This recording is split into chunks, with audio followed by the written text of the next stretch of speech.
नमस्कार दोस्तों, स्वागत है आप सभी का आपके अपने YouTube चैनल नॉलेज पंडित पर। मैं रंजीत पांडे आप सभी का वेलकम करता हूं। आज की इस वीडियो में हम पढ़ेंगे मोस्ट इंपॉर्टेंट जीके के 100 एमसीक्यू जो कि सभी प्रतियोगी परीक्षाओं के लिए इंपॉर्टेंट हैं। आप जीके की तैयारी के लिए इस वीडियो को पूरा देखकर अपने दोस्तों को भी शेयर कर सकते हैं। चैनल पर नए हैं तो रोज इसी तरह से वीडियो प्राप्त करने के लिए हमारे चैनल को सब्सक्राइब करके बेल आइकन ऑन कर लीजिएगा, जिससे आपको नोटिफिकेशन टाइम टू टाइम मिल सके। चलिए शुरू करते हैं। क्वेश्चन के आंसर साथ साथ में बताते जाऊंगा, आप पीडीएफ भी डाउनलोड कर सकते हैं। सबसे पहला प्रश्न ये रहा आपके सामने। क्वेश्चन नंबर 1 आपसे पूछा गया है, एन्नोर बंदरगाह का विकास किस बंदरगाह पर बढ़ते दबाव को कम करने के लिए किया गया है? तो एन्नोर बंदरगाह का विकास जो है ये चेन्नई बंदरगाह पर पड़ने वाले दबाव को कम करने के लिए किया गया है। नेक्स्ट क्वेश्चन है, सांप्रदायिक निर्वाचन क्षेत्रों की पद्धति की शुरुआत भारत में किसके द्वारा हुई थी? सांप्रदायिक निर्वाचन क्षेत्रों की पद्धति की शुरुआत भारत में 1909 का मार्ले मिंटो अधिनियम के तहत हुई थी। नेक्स्ट क्वेश्चन है, टोगुप दर्रा भारत को किस देश के साथ जोड़ने वाला पर्वतीय मार्ग है? तो टोगुप दर्रा भारत को म्यांमार देश के साथ में जोड़ने वाला पर्वतीय मार्ग है। नेक्स्ट है, रासायनिक उत्पादों के आयात और निर्यात हेतु भारत का प्रथम रसायन बंदरगाह कहां पर स्थापित किया जा रहा है? तो रासायनिक उत्पादों के आयात और निर्यात हेतु भारत का प्रथम रसायन बंदरगाह ये दाहेज में स्थापित किया जा रहा है। राइट आंसर हो जाएगा ऑप्शन नंबर दाहेज, यहां सही उत्तर होगा। नेक्स्ट क्वेश्चन है, मुस्लिम लीग की स्थापना 1906 में हुई थी, उस समय उसके उद्देश्यों में कौन सी बात शामिल नहीं थी? तो मुस्लिम लीग की स्थापना 1906 में हुई थी, ये क्वेश्चन आपका हो गया। और उस समय उसके उद्देश्यों में द्विराष्ट्र सिद्धांत की भावना, भारत का सांप्रदायिक विभाजन और पाकिस्तान की मांग, ये सभी बातें शामिल नहीं थी। नेक्स्ट क्वेश्चन है, हिमालय पार की नदियां कौन सी हैं, मतलब जो हिमालय से पहले की नदियां हैं? तो यहां पर सही उत्तर हो जाएगा हिमालय से पूर्व की या हिमालय पार की नदियां ब्रह्मपुत्र, सिंधु और सतलज हैं। नेक्स्ट क्वेश्चन है, भारत का सबसे बड़ा बंदरगाह कौन सा बंदरगाह है? तो भारत का सबसे बड़ा बंदरगाह मुंबई बंदरगाह है। राइट आंसर हो जाएगा। नेक्स्ट क्वेश्चन है, भारतीय क्रांति की जननी किसे कहा गया है? भारतीय क्रांति की जननी किसे कहा गया है? तो यहां राइट आंसर हो जाएगा मैडम भीखाजी रुस्तम कामा जी को भारतीय क्रांति की जननी कहा गया है। नेक्स्ट क्वेश्चन है, निम्नलिखित में से कौन से दर्रे से होकर लेह जाने का रास्ता है? तो यहां पर सही उत्तर हो जाएगा जोजिला दर्रे से होकर लेह जाने का रास्ता है। नेक्स्ट क्वेश्चन है, जवाहरलाल नेहरू बंदरगाह कहां पर स्थित है? तो राइट आंसर हो जाएगा जवाहरलाल नेहरू बंदरगाह मुंबई में स्थित है। नेक्स्ट क्वेश्चन है, वर्ष 1909 में मैडम भीखाजी कामा पेरिस में निम्नलिखित में से कौन सा समाचार पत्र प्रकाशित करती थी? तो 1909 में मैडम भीखाजी कामा पेरिस में जो है पैट्रियट नाम का समाचार पत्र प्रकाशित करती थी। अगला क्वेश्चन है, बुर्जिल तथा जोजिल दर्रा निम्नलिखित में से किस राज्य में स्थित है? तो बुर्जिल तथा जोजिल दर्रा जम्मू कश्मीर राज्य में स्थित है। नेक्स्ट क्वेश्चन है, बेलाडीला से प्राप्त होने वाला लौह अयस्क किस बंदरगाह से निर्यात किया जाता है? तो बेलाडीला से प्राप्त होने वाला लौह अयस्क जो है विशाखापट्टनम बंदरगाह से निर्यात किया जाता है। निम्नलिखित में से कौन पहले एक क्रांतिकारी थे, बाद में एक योगी और दार्शनिक बन गए? तो यहाँ पर अरविंद घोष एक क्रांतिकारी के रूप में जाने जाते थे, बाद में योगी और दार्शनिक बन गए।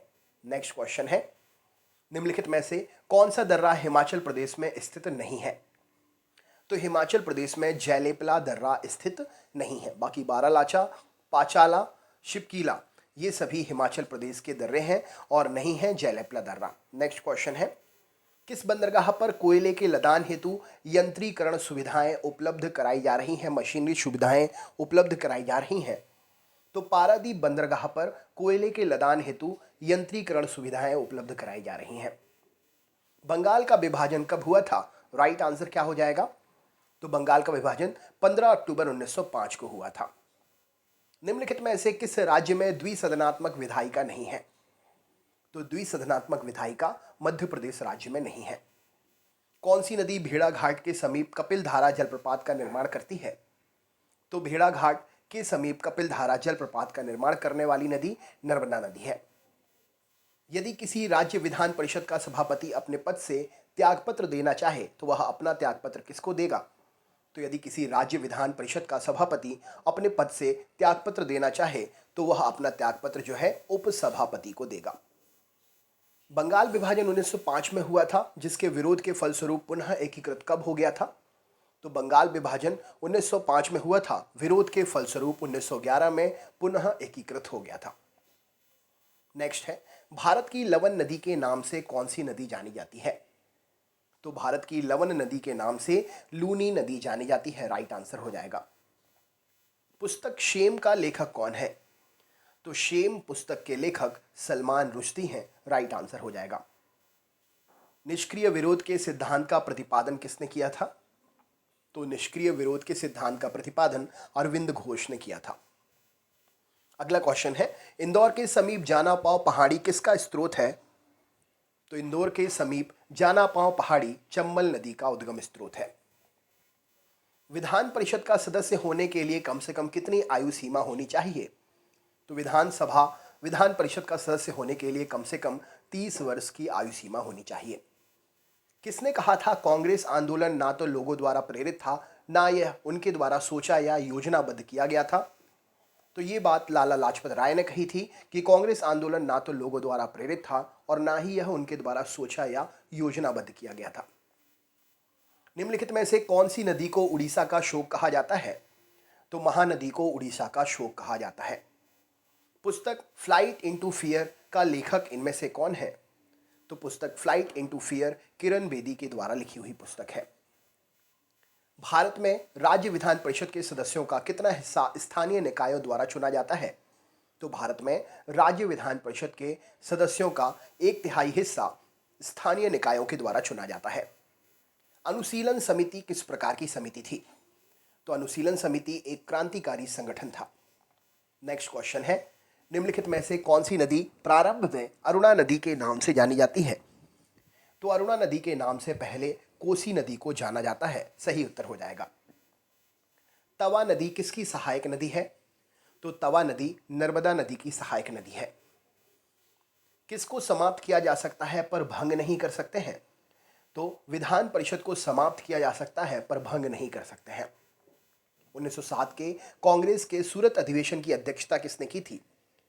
तो 1907 के कांग्रेस के सूरत अधिवेशन की अध्यक्षता डॉक्टर रास बिहारी घोष ने की थी। निम्नलिखित में से कौन नदी बंगाल का शोक कहलाती है? तो दामोदर नदी बंगाल का शोक कहलाती है। वर्तमान बंबई बंदरगाह के दबाव को कम करने के लिए कौन से पत्तन का निर्माण किया जा रहा है? तो वर्तमान बंबई बंदरगाह के दबाव को कम करने के लिए नौहा शेवा बंदरगाह का पत्तन का निर्माण किया जा रहा है। 1907 में हुए कांग्रेस के उदारवादी और उग्रवादी नेताओं के बीच संघर्ष और मतभेद का कारण क्या था? तो 1907 के कांग्रेस के उदारवादी और उग्रवादी नेताओं के बीच संघर्ष और मतभेद का कारण कांग्रेस के राष्ट्रीय अध्यक्ष पद के चुनाव को लेकर था। निम्नलिखित में से नदियों में से कौन एक विनाशक नदी कहलाती है? तो अपने बहाव के कारण कोसी नदी को विनाशक नदी कहा जाता है। राष्ट्रीय अंतर्देशीय नौवहन संस्थान कहां पर स्थित है? तो राष्ट्रीय अंतर्देशीय नौवहन संस्थान पटना में स्थित है। कांग्रेस लीग समझौता का दूरगामी परिणाम क्या हुआ? तो कांग्रेस और मुस्लिम लीग के समझौते का दूरगामी परिणाम भारत का विभाजन और पाकिस्तान का निर्माण। निम्नलिखित में से कौन सी नदी हिमालय से परे की नदी है? तो यहाँ पर ऑप्शन है आपके सामने, तो राइट आंसर हो जाएगा सतलज नदी हिमालय से परे की नदी है, पूर्व की नदी है। निम्नलिखित में से कौन सा गुजरात का बंदरगाही कस्बा नहीं है? तो गुजरात का बंदरगाही कस्बा जामनगर नहीं है, राइट आंसर हो जाएगा। बंगाल विभाजन के पीछे ब्रिटिश सरकार का उद्देश्य क्या था? तो बंगाल विभाजन के पीछे ब्रिटिश सरकार बंगाल में बढ़ते हुए राष्ट्रवाद को कम करना चाहती थी, इसीलिए विभाजन करना सरकार का उद्देश्य था। निम्नलिखित में से किस नदी को बिहार का शोक कहा जाता है? तो विनाशक नदी कोसी नदी को बिहार का शोक कहा जाता है। भारत के निम्नलिखित बंदरगाहों में से कौन सा एक उड़ीसा के तट पर स्थित है? तो भारत का पारादीप बंदरगाह उड़ीसा में तट पर स्थित है, राइट आंसर हो जाएगा। बंगाल विभाजन के विरुद्ध विद्रोह का नेतृत्व किसने किया था? तो बंगाल विभाजन के विरुद्ध विद्रोह का नेतृत्व सुरेंद्र नाथ बनर्जी ने किया था। निम्नलिखित में से कौन सी नदी दक्षिण से उत्तर की ओर प्रवाहित होती है? तो दक्षिण से उत्तर की ओर बेतवा नदी प्रवाहित होती है। भारत में अंतःस्थलीय जलमार्गों के लिए प्रयोग की जाने वाली कौन सी नदी है? तो अंतःस्थलीय जलमार्गों के लिए प्रयोग की जाने वाली नदी गंगा नदी है। स्वदेशी आंदोलन की शुरुआत कैसे हुई थी?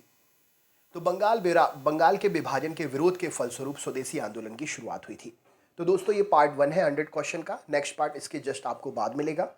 पूरा पार्ट देखने के लिए चैनल को सब्सक्राइब कर लीजिए, ऑल पर नोटिफिकेशन को सेट कर लीजिए। कैसा लगा वीडियो कमेंट करके जरूर बताएं। 100 क्वेश्चन आपके लिए आज पूरे मिल जाएंगे। पार्ट 1 है ये, सेकेंड पार्ट में अपलोड कर रहा हूँ। Thank you so much.